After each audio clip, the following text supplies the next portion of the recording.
Hey guys, this is Laura with Stuff I Find Interesting 35. If you're here for the first time, welcome. I talk about stuff that's interesting, no particular order, usually no particular point. That's pretty much it. You'll either like it or you won't. And I've done this 35 times. And if you're returning, thank you for coming back. All right, we're going to get started right away. I got some exciting stuff today. I really do. For real. Let me turn this off, though, before I blow it up. So I hope everyone's having a good day. It's Monday here. I have my scarf on because we're going back to the cold. Back to where it's cold. So I put my scarf on. So I'm not chilly. So in the last episode, so this is kind of a wrap-up. In the last episode, we were talking about Wrangle Island, which is this guy right here. Owned by Russia. As you can see, it's in a very interesting area in terms of its location. But if we scroll up, where is it? We start to see these weird kind of lines everywhere in this particular area. So I had asked, what is that? Is that an underwater road? Maybe it's, I really had no idea. So I did look it up, and it did say other people have also noticed the same thing, that it's from the way the sonar is done. So, I don't know, it seems like a paltry excuse to me. But there's other things interesting on the bottom of the ocean, as you well know. Now, if we look at this thing, this is a number 9, and it's 3,300 feet long, and it's dug 26 feet into the sea floor. The scientific explanation is that there was a glacier with a little tail on it, and as the currents happened, it went this way, and then it spun, thus digging a trench into the soft ocean floor in that particular spot. And then there's also the lines. Are these wheel tracks? What are they? So, lots of people looking at stuff in the ocean going, what's that? Now, I want to talk about the Beaufort Sea, which, of course, I just closed my map because I'm a silly goose. The Beaufort Sea is near Wrangle Island, and I think it dovetails into what I'm about to talk about. So this is the Beaufort Sea right here. So we got Wrangle Island over here. This is the Beaufort Sea, and as we can see, it's a deep kind of little area there, right? It's fairly impressive, I think. You've got these little kind of sea falls over here. There's a ledge here, big ledge over here. Okay, so now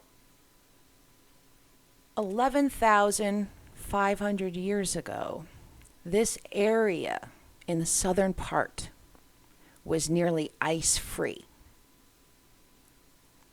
And then it got colder, more ice started coming, more water. I don't know that it was tropical ever necessarily, but it was clearly more habitable than it is right now, which is not at all. Now, the first event, the flooding of that area, can be attributed to the Younger Dryas flood, and the second event, because it was flooded again, is likely related to a second flood and or coastal erosion. Interesting, right? So, this isn't where I wanted to go. This is where I wanted to go. Yay. So this is Beaufort Sea. And as you can see, this ledge here, this could have been mountains, and this could have been habitable land, and this could have been the sea, the ocean that they lived near and fished from. And by they, I mean whatever peoples were there. There's probably a lot of really interesting stuff down there, don't you think? Now, continuing on with weird stuff and the fact that the Arctic is warming up and doing weird stuff, I want to bring to your attention the Yamal Peninsula, which if we scroll out, we can see it's the Barents Sea's over there. This is on the other side. But if we look, we see all these weird little holes. Like, what is that?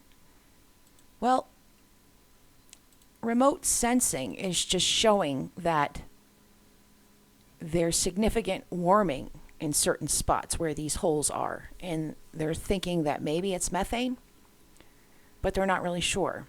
But there's this seepage that's happening that's breaking through the permafrost and creating these holes which may or may not be filled with water. Now, this is different than the pingos, which is where it actually explodes. Whatever gas is underground explodes and creates, a kind of a crater, a reverse crater.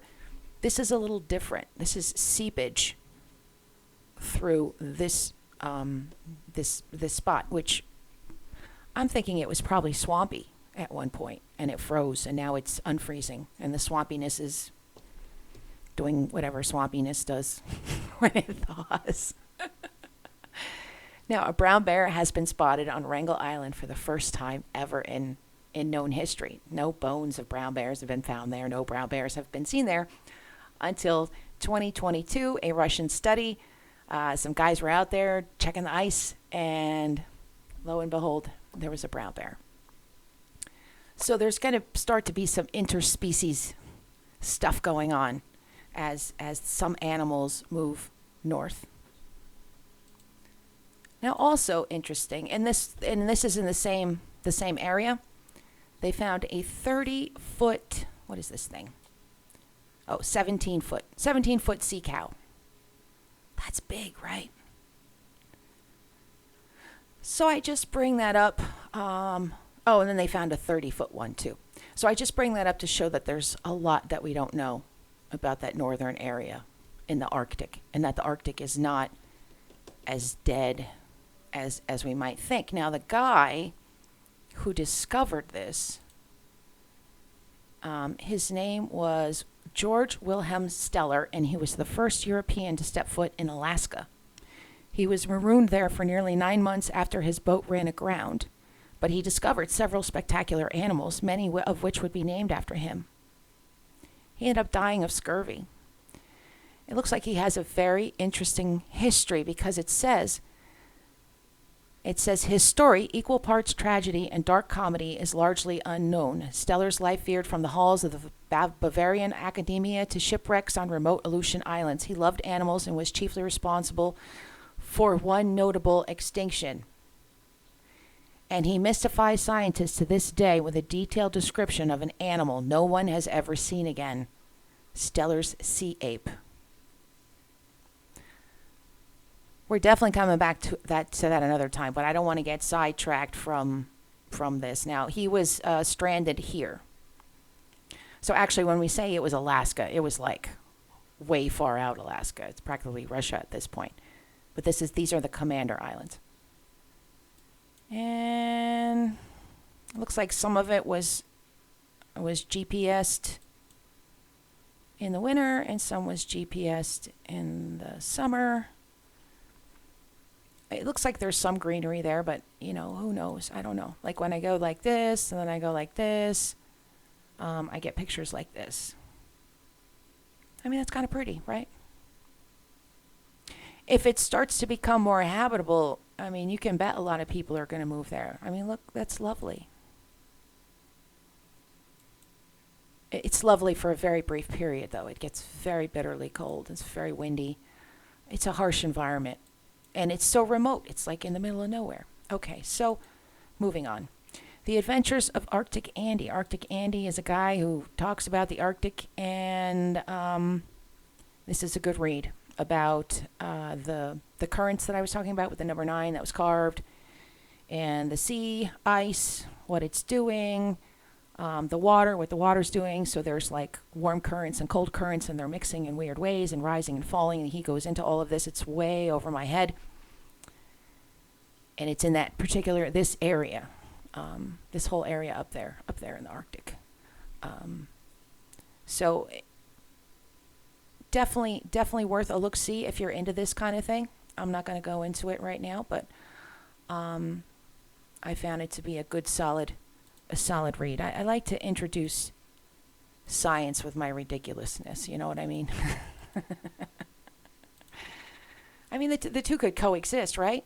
Okay, so now talking about the Beaufort Sea and that nice big ledge that people probably lived on, it makes me think of lost continents and mythical lost places. Now there's a place called the lost continent of Moo. I don't know how you say that. Moo. Moo. I have no idea. Anyway, this is written by James Churchward, and it has an introduction by David Hatcher Childress. David Hatcher Childress is the guy on Ancient Aliens who talks with some kind of accent. He's the guy who really draws out his vowels. So, I mean, not high science exactly here, but within every conspiracy, there's a little bit of truth. Now, are the relics of Mu the Yonaguni Jima that's under the ocean? This is a picture of it. So this is off the coast of Japan, north. And a scuba diver in 1986 discovered it.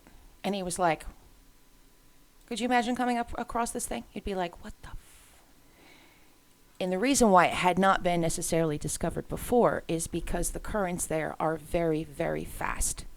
So it's hard to stay still. You know, you kind of get swept along as you go, no matter how good you are. So efforts to date it 8 to 10,000 years ago. If it was built by humankind, it would require dramatic revision. It lies under 200 feet of water. It's 240 feet long, 90 feet wide, and 45 feet tall. People think it's part of a bigger thing. There are distinct similarities to ancient buildings found on Okinawa or temples in Hawaii. And it goes on about this. But the prevailing theory, the one that kind of straddles conspiracy and reality, is that it was already very dramatic, and it's made of a particular stone that cleaves very well. So man helped it along by making it look more sort of temple-like. So this perhaps could have been the lost kingdom of Yamatai. And Yamatai, some speculate, could actually be Atlantis. And it's deeply shrouded, this whole culture, in mystery and superstition. And they lived 300 BC to 300 AD, so really not that long ago. And it's the single most divisive historical mystery in Japan. It is said to have been the domain of shaman priestess Queen Himiko, who was a mysterious ruler even by Japanese standards. According to historical texts, it's thought she had powers and she was well respected. She bewitched the people, blah, blah, blah, blah, blah. But she kept getting elected over and over and over again, and she brought peace to the kingdom. Her people were happy. There was booming trade. There were 70,000 households at the height of her kingdom. Everything flourished. People adored her. And she had these things called magic mirrors. And they found a mirror, and they call it Himiko's mirror, and it was found in the Higashinomiya tomb in Aichi, Japan. And I'll show you a picture of that. This is the mirror. They've discovered that some of these mirrors have hidden pictures in them. When light hits them a certain way and you reflect them, you see a design that you wouldn't see when you look at it. Just kind of clever. So she shows up a lot in popular culture. Here are some more pictures of the thingy, this thingy. Actually, I'll go here. This is better. This is the Yonaguni Monument. These are amateur divers that are exploring it. Well, they're probably better than amateur if they're diving there. You can't just be like a noob and jump into that water. You'd probably die. So, I mean, if these were steps, these people had really freaking big legs. Okay, so there's some more stuff about it that you can check out. This is someone's tourist pictures. Now the Yonaguni, the other things that were found that belonged to this culture that was ruled by Queen Himiko were bronze bells. So they found a whole bunch of these bronze bells that with the weird acoustics that show that the metalworking of that culture was very precise and advanced. It wasn't just, they were slamming stuff together and popping them in a mold. They were hand hammering them in such a way that the acoustics would be different depending on when it was struck. And because they've found so many of these bells buried, it's conjectured that the bells are deliberately buried with these rulers for some reason. Now, Tomb Raider is, I guess, includes Queen Himiko. The Tomb Raider 2, the PlayStation. I haven't played it, so I don't know. But if you go, oh yeah, I know who that is. That's where you know who she's from. And it turns out that historians don't love her, but I don't know why. She inspires a lot of debate. Here's what the village would have looked like. And so this is when the islands were scattered. They were not yet Japan, and she ruled an area. Agriculture communes had started giving way to diversified kingdoms. Queen Yumiko was the shamanist queen. There's another picture of her mirror. It was also known as the Land of Wa. And let's see. There was something I wanted to talk about. Where was it? So this talks about her legacy. And then it talks about her after legacy. This is what I wanted to bring up. Himiko today, town mascot, role model, or X-rated fantasy? I did not see that last part coming. Oh, it's getting too hot. I can't have this on anymore. Okay. So, several cities in Japan claim her as a sort of town mascot. In Kyushu, there are statues of her outside of Kanzaki Station near Miyazaki Takaichu Gorge and on the grounds of the Himiko Shrine in Hayato. And there's a couple of festivals by her. And it goes into the cultural impact. Did she really exist? Did she really not exist? I mean, someone existed. There was a queen who was powerful, but was it this? Is this, sort of like a King Arthur, sort of situation? Here's a pretty statue of her. And this is more for you to read about. And it's well written. It's entertaining. It's an amusing read. And this is a podcast that you can listen to if you want to know more about that particular period in Japan. And this is put forth by a historian, so it's someone who kind of knows what they're talking about. Unlike me, I don't claim to know anything about what I'm talking about. I'm a complete amateur. I find stuff that other people have done, and I talk about them. So thank you to every single person that has ever provided any sort of link that I've used in doing this. But it's true. There's so much amazing stuff out there. You just gotta figure ways around. You gotta escape the algorithm. That's as I like to say. Now I should probably put my scarf back on because we're going back down to Antarctica, so it's gonna get chilly again. 14 greatest is histories of Antarctica. Got it. And here they are: underground lakes, deep lakes, blood falls, unusual creatures, ancient fossils and rainforests, Gamburtsev mountain range, singing ice, the giant hole, Mount Erebus, southern ocean, McMurdo dry valleys, Antarctic fungi, ancient meteorites, aliens, Nazis, and the lost city. So there is, in fact, an underground lake. There is also a very deep lake. Blood falls is a real thing. This has to do with the iron content of the rocks that are underneath. And as it melts, the iron leaches out into the ice and it comes down and it looks like blood. The water that feeds it was once part of a salty lake that is now cut off due to the ice. There are unusual creatures, colossal squid, leggy spiders that are like this big, giant worms with shiny golden bristles. There are see-through ice fish. The fish they have antifreeze glycoproteins that helps them survive the harsh environment. Antarctica is an ancient land that has undergone some incredible transformation over millions of years. Before it became a frozen desert after the Ice Age, Antarctica was actually a warm region with rainforests and possibly even civilizations. The theory developed from the discovery of fossilized wood, signs of tropical trees, and leaf impressions that show the existence of rainforest and Antarctica. They've also found a ton of fossils of animals, birds, and dinosaurs from the Cretaceous period.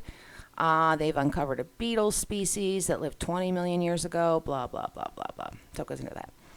The Gamburtsev mountain range is supposed to be just like huge, and it has abnormal gravity fluctuations.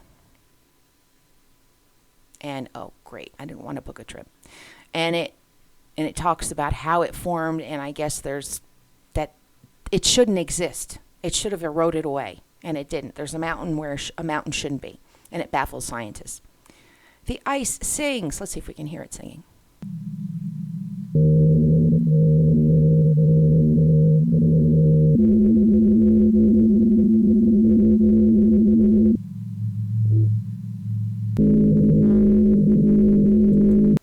There you have it, singing ice, folks. The Ross Ice Shelf, I'm sure you've heard, that's always in the news. There is a hole the size of Ireland. It opened up in 2017. It's known as a polynya. Apparently it happens from time to time that the warm water, like I was talking about the current, it forms like a little area, like the warm water will kind of gather in one area because of the way things kind of spit around. And it'll rise up to the surface and then create this thing called a polynya, which is basically a big hole. Mount Erebus is a volcano. The Southern Ocean is the world's fifth ocean. It plays a major role in driving global ocean circulation and consists of the southern parts of the Pacific, Indian, and Atlantic with a maximum depth of 7,300 meters. It's nearly twice the size of the United States. The mysterious ocean. There are dry valleys. It's the driest, one of the driest spots in the world. There's fungi that grows there that is not seen obviously anywhere else. And it's a good place to find meteorites. So there are people that are stationed there, and that's what they do. They hunt for meteorites. They go out on their little, and they do an area. They ride back and forth and back and forth. They do a grid. A team will do a grid. And then aliens, Nazis, and the Lost City. There's lots of UFO sightings. Google Earth has captured some unusual activity. And they're saying that a city maybe existed a really, really, really long time ago. But I say maybe it wasn't quite that long ago. The Sad Tales of Antarctic Deaths. This is a lockdown long read. So this is a long read. I am not going to be reading it. This is for you to check out. But the part that I want to read, that I do want to read to you is, at Livingston Island, among the South Shetlands off the Antarctic Peninsula, a human skull and femur have been lying near the shore. They are the oldest human remains ever found in Antarctica. The bones were discovered on the beach in the 1980s. Chilean researchers found that they belonged to a woman who died when she was about 21 years old. She was an indigenous person from southern Chile. I just wanted to read that to you. This is The Ghosts of Antarctica Will Haunt the End of the World. This is another long read. This is more of a climate change driven kind of read. The history of the area. It's a good read. It's not, as you can see, it goes on for quite a bit. But I enjoyed it quite a bit. So what does he conclude in the end? No, it actually doesn't have a climate change bent to it. It's just a man is sharing his experience of being in Antarctica and how it just feels like it's haunted. That's pretty much it. This is a magazine that you can read. You can read more about Antarctica. There's all kinds of different things that you can read. Pollution, mapping, the minerals, green icebergs, McMurdo Station upgrade, emperor penguins. It's a fascinating area. Now I've left conspiracy for last, and it's a very quick conspiracy, and it's this. A fun story, in one of the times when I explored actually the base in Antarctica, they had psychic soldiers. So when I remote view, I'm never usually seen by humans or soldiers. But they can see you. So they had these soldiers who were also remote viewing the base, I guess to protect it from remote viewers like me. And this one ended up seeing that I was, following, going through the halls of this Antarctic base, and he went like this, and he kicked me all the way out of the base, and he proceeded to follow me to figure out who I was, if I was belonging to a government. Why are you here? Exactly. Right? And so I had to kind of pop in and out of many different locations to kind of lose him. But that, there's been some moments very similar to that have freaked me out a little bit, where I'm like, ooh, I got into a position where I shouldn't have been. All right, so remote viewing. I do think there's something to remote viewing. That's a little far out there. But who's to say? I mean, this one time, I had a dream about someone I don't like, a political figure. We're not going to go into who it is, but it's a political figure that I particularly hate. And one night I was imagining that I could visit him psychically and smack him around, right? And I fell asleep while thinking this, and I had a dream. And in my dream, I went into this person's home where they were in the bedroom, and I went to enter to smack him around. And psychic soldiers in my dream kicked me out. So it's similar to the story. However, I was definitely dreaming. I do not think that I psychically viewed this person and then was kicked out by psychic soldiers. But it's interesting, right? Because it's the same. Now, to take us out, I'm going to show you this cool site that I found. It's called Weird History. It's a Twitter person. Let's see if they have any updates. And we're going to play some music. And just going to check this out for a minute, and then I'll go back to Antarctica to finish off.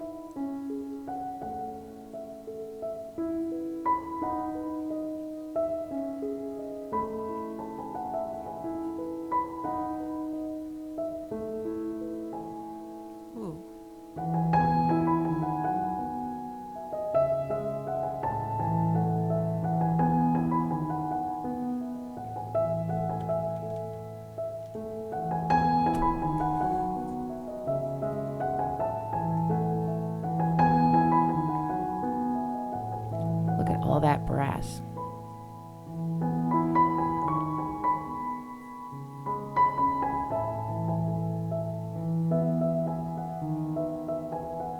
So this will be in the links for you to check out. We're going to look at a little bit of Antarctica before I say goodbye.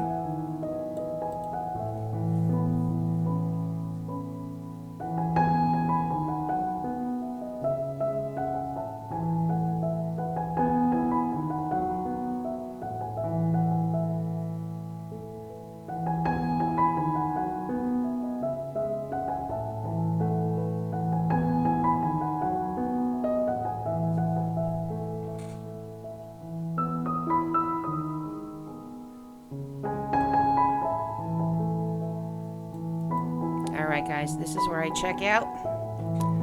I am going to bid you a good day. And